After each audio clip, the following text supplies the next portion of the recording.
Gracias. De acuerdo, pues en esta sesión vamos a hablar un poco respecto al lugar que tienen las emociones en nuestra experiencia como sujetos en el mundo. ¿Me regalas la siguiente diapositiva, por favor?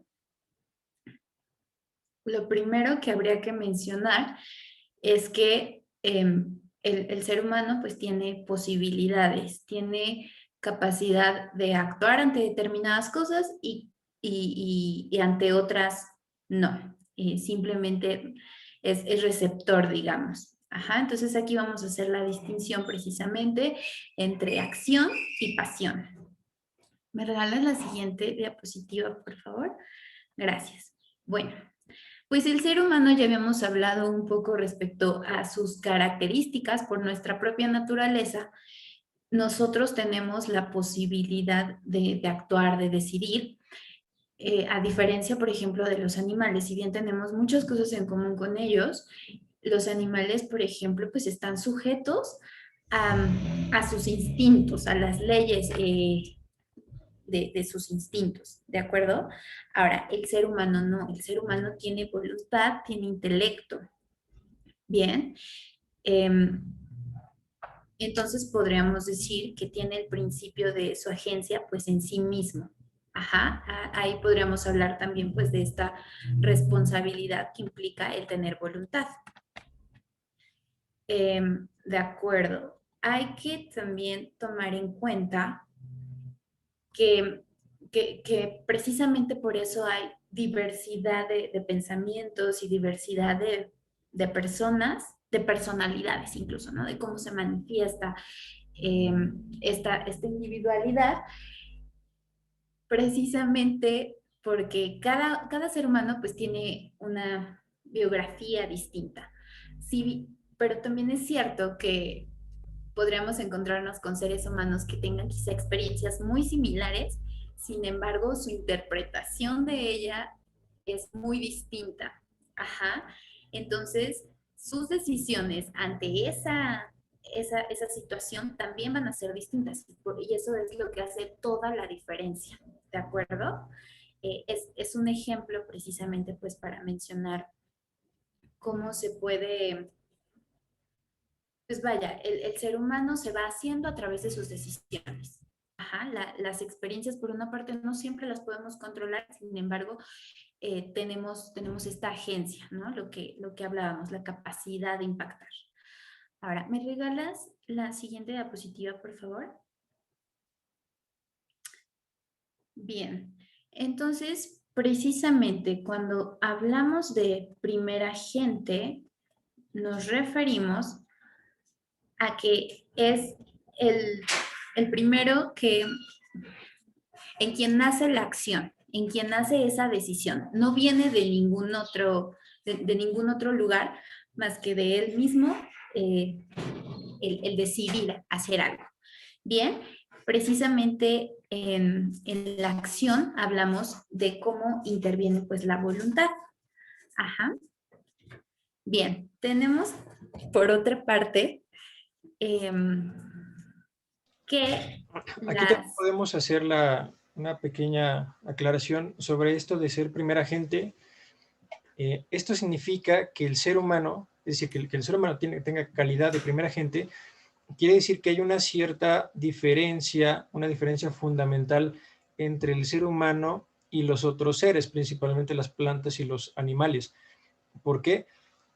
Porque en las plantas la agencia, es decir, las plantas sí son agentes porque actúan, las plantas tienen cierto movimiento, las plantas crecen, se reproducen, eso es movimiento, por lo tanto es acción, y por lo tanto sí se puede decir que las plantas son agentes, pero no son primeros agentes, dado que la acción de estos seres no viene determinado por ellos mismos, sino que viene determinado por otro. En este caso, ese otro serían las leyes naturales, que son leyes fijas para cada uno de los seres, en función de su modo de ser. Con el ser humano no ocurre esto. El ser humano no actúa solo porque siga leyes naturales, no actúa solo porque tenga instinto, sino que él mismo es la causa eficiente, es decir, él mismo es el que engendra la naturaleza de su acción. él mismo decide qué hacer y además, o sea, en el sentido de hago o no hago, y también decide qué hacer en el sentido de hago esto o hago aquello. Entonces, en él se da forma a toda la acción en el sentido de que también se le proporciona una dirección.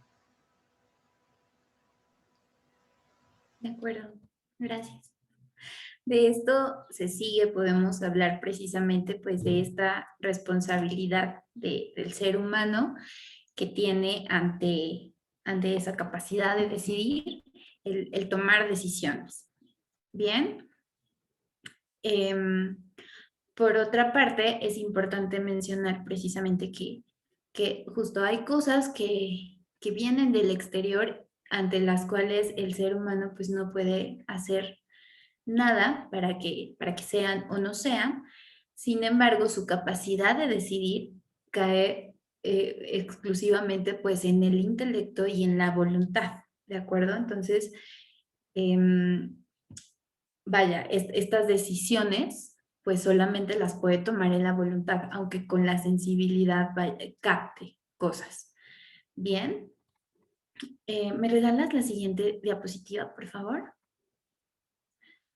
Ahora vamos a hablar un poco de lo que es necesario distinguir, las pasiones.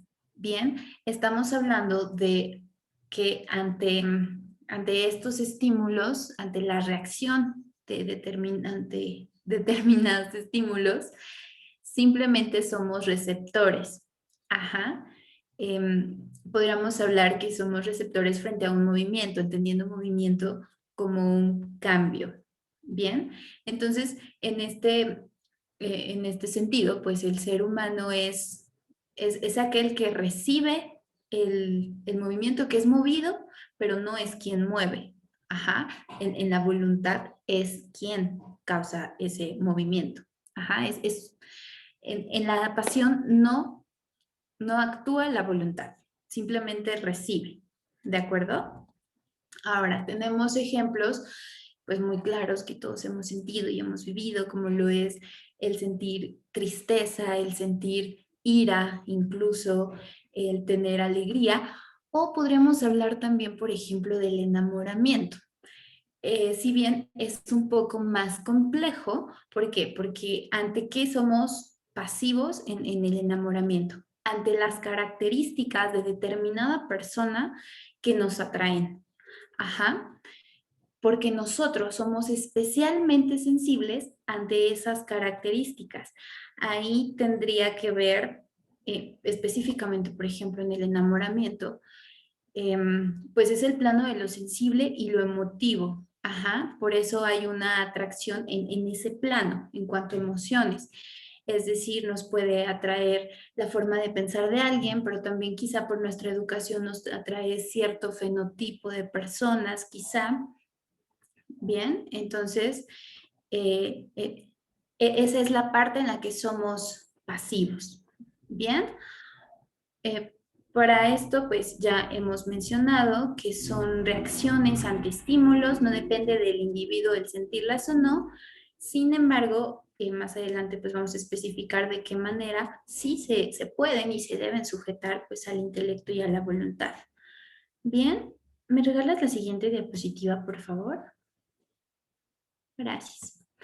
Ahora, tenemos otra característica del ser humano y es precisamente su capacidad para saberse como un sujeto, para percibirse, ¿de acuerdo? Es decir, captamos el entorno, pero también captamos lo que ocurre dentro de nosotros. Podemos hacer eso, tenemos esa capacidad. Bien, entonces, pues de esto también se sigue que nosotros somos el escenario de toda nuestra experiencia. Es decir, objetivamente el mundo no gira alrededor de nosotros, pero si bien nosotros estamos formados por nuestras experiencias, ajá, por las interpretaciones de nuestras experiencias, y es la forma en la que entendemos el mundo. Ajá, bien. Entonces, el sujeto es además el que decide, el que puede decidir cómo relacionarse con eso que percibe. Ajá, he aquí nuevamente la importancia del intelecto y de la voluntad.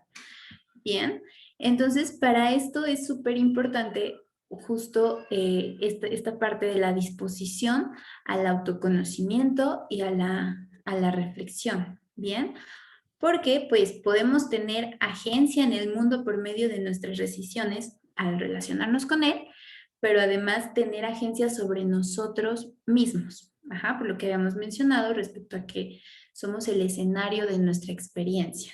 O sea, no estamos impotentes, digamos, ante lo que va pasando dentro de nosotros. Bien, por último, tenemos que gracias a la autoconciencia, soportada pues por esta parte de la subjetividad de ser sujetos, podemos no solo pues hacer en el mundo, sino también en nosotros mismos y vamos decidiendo quiénes somos, ¿de acuerdo? Bien, pues esto sería todo por esta primera parte.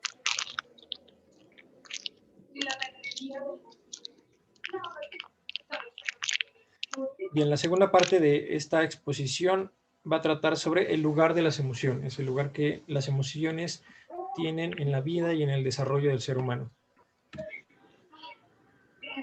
Lo primero que hay que saber es que las emociones permiten captar cierto valor en las cosas. Esa sería la función principal de las emociones.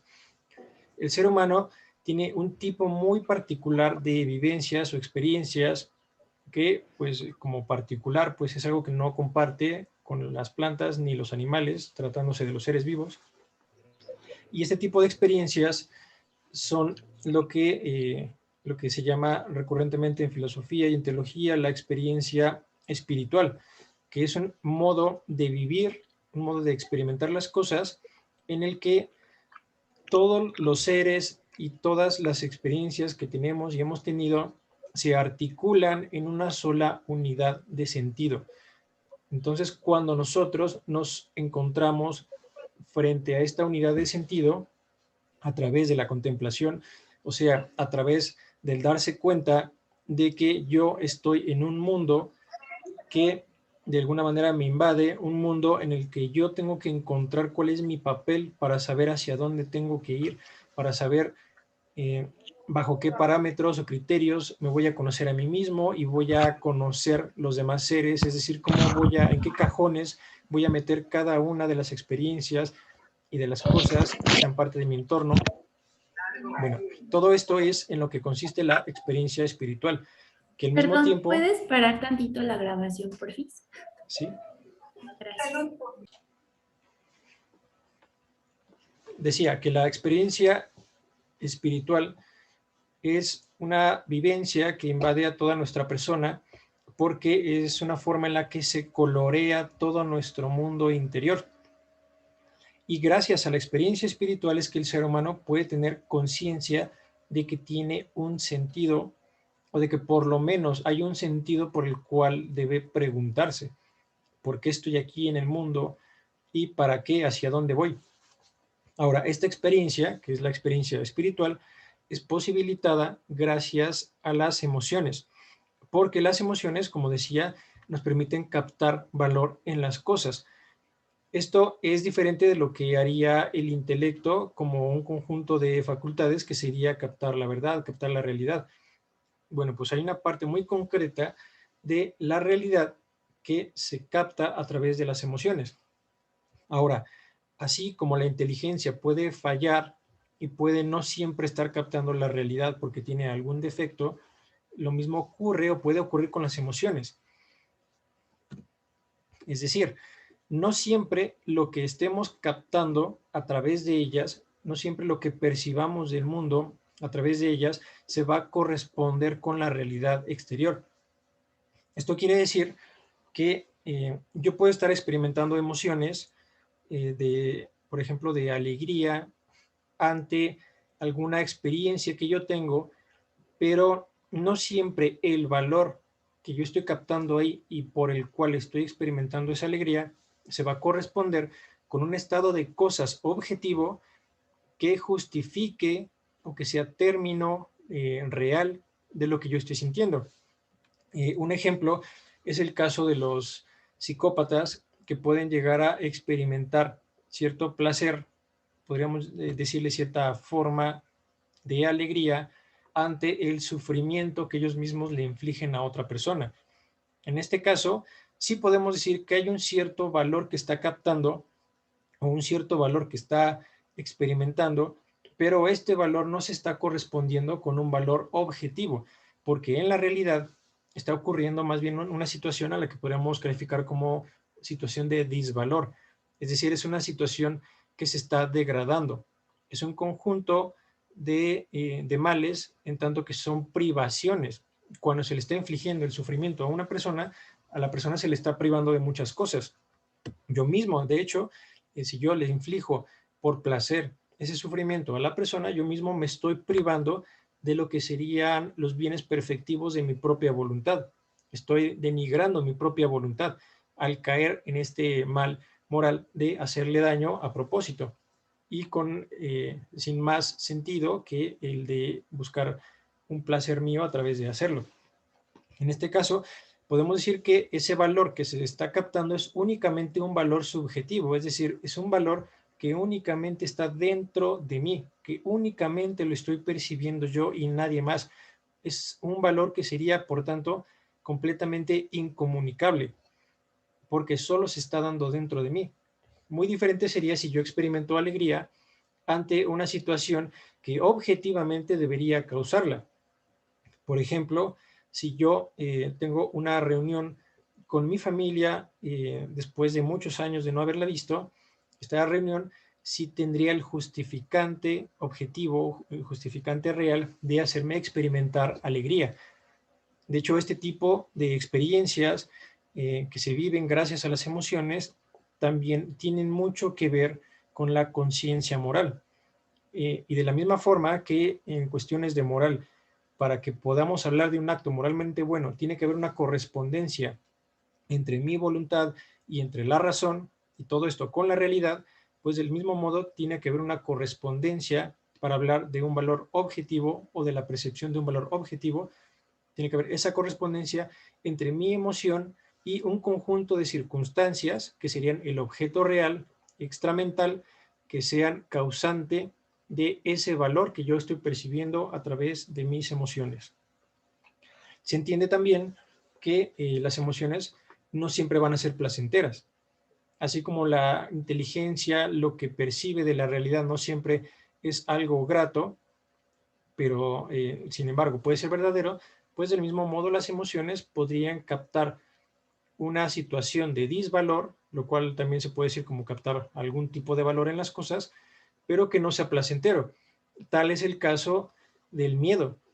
El miedo de ninguna manera es algo placentero, pero cuando el miedo está justificado porque yo me encuentro en una situación riesgosa, una situación de peligro, pues entonces la emoción o el valor que se está captando en la emoción sí se corresponde con la realidad.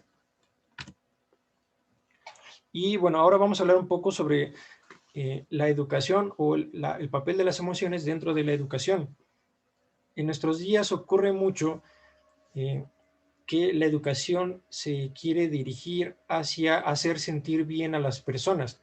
En el caso de los niños, lo que se les trata de imponer como una forma correcta de vivir es que ellos busquen sentirse bien. Se les dice constantemente que ellos van a ser de alguna manera personas saludables, personas felices, si ellos siempre encuentran, a pesar de las adversidades, la forma de sentirse bien.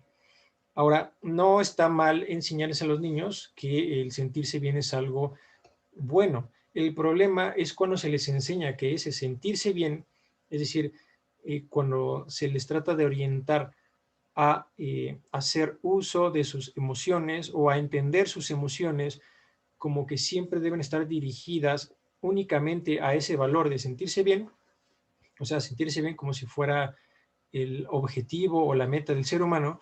Entonces, lo que se está desplazando, porque estamos hablando de una escala de valores, lo que se está desplazando es la responsabilidad. En lugar de enseñársele al niño a actuar de manera correcta, se le enseña que la guía o que el oriente de sus acciones es únicamente sentirse bien. Y entonces esto engendra irresponsabilidad porque hay muchas situaciones, como decíamos, hay emociones que no son nada placenteras, pero que sin embargo se corresponden con la realidad objetiva o extramental. Bueno, pues también hay muchas situaciones en las que nuestras acciones no siempre nos van a dar placer, no siempre nos van a hacer sentir bien, pero que sin embargo son lo correcto. Como en el caso en que, habiendo yo cometido una falta con alguna amistad, yo debería pedirle perdón. Esa situación, pues no, o sea, en primera instancia yo no me voy a sentir bien pidiéndole perdón, porque tengo cierta, no sé, tengo cierto orgullo en mí, cierta prepotencia o soberbia, y entonces más bien me causa incomodidad estar pensando en que tengo que pedirle perdón. Pero eso es lo correcto. Y entonces obrar, ya no por sentirme bien, sino obrar por hacer lo correcto, es lo que a mí me va a armar de la responsabilidad que voy a necesitar para conducirme a lo largo de toda mi vida. Porque siempre ese debe ser la meta o el parámetro o el criterio que debemos seguir ante nuestras acciones, porque somos seres humanos. No debemos buscar solamente sentirnos bien, sino ante todo hacer lo correcto, ya que, como podremos recordar, hacer lo correcto es lo que va a perfeccionar nuestra voluntad. Y perfeccionar nuestra voluntad es lo que nos va a conducir a la felicidad a través de la práctica de las virtudes. No se puede practicar las virtudes cuando no se tiene disposición. Y la falta de responsabilidad es justo el enemigo que nos desarma de esa disponibilidad, que es la de hacer lo correcto siempre y que se traduce en las virtudes.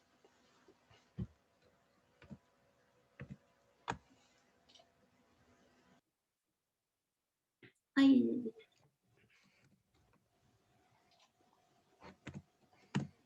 Bien, conclusiones.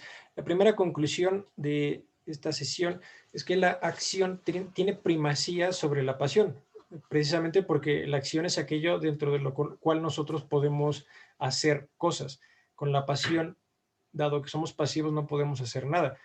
Ahora, ¿cuál es la acción dentro del margen de la vida del ser humano? Pues la acción es lo que viene de la voluntad, y la voluntad, pues para llevar a cabo una buena acción, también tiene que venir acompañada del intelecto que ya capta la verdad. En otras palabras, las emociones deben sujetarse a la inteligencia y a la voluntad. bien, y tenemos que justo nuestro objetivo para desarrollarnos como seres humanos, pues precisamente es lograr que nuestras potencias activas, las más elevadas, digamos, el intelecto y la voluntad, gobiernen a las pasiones. ¿De acuerdo? De manera que conducirse por las pasiones causa enormes desequilibrios y pues vamos a retomar la cuestión del enamoramiento. Por ejemplo, tenemos que incluso ya siendo cónyuges, alguno de los dos puede enamorarse de otra persona, tiene esa pasión, esas pasiones por otra persona. Sin embargo, está sujeto a su voluntad. Sabemos que el compromiso conyugal pues justamente implica la fidelidad, la lealtad, el amor muchísimo más elevado que en un primer momento solo el enamoramiento, solo las pasiones. Ajá, entonces, precisamente sujeta ese, vaya, eso no va a implicar que no sienta, pero lo que sí va a implicar es que no consienta el seguir sintiendo eso. Entonces, el sujetar a su voluntad y al intelecto es no alimentar esas pasiones, no dejar que avancen precisamente por el amor que le tiene a su cónyuge. Bien, y de lo contrario, pues tenemos familias destruidas, tenemos muchos divorcios, tenemos muchísimos problemas. Bien. Y por último, ser responsables de las emociones es hacerse cargo de conocer la propia interioridad. Esto quiere decir que en el manejo de las emociones lo más importante es prestar atención en qué hacemos con nuestra voluntad y qué es lo que vamos a entender con nuestra inteligencia.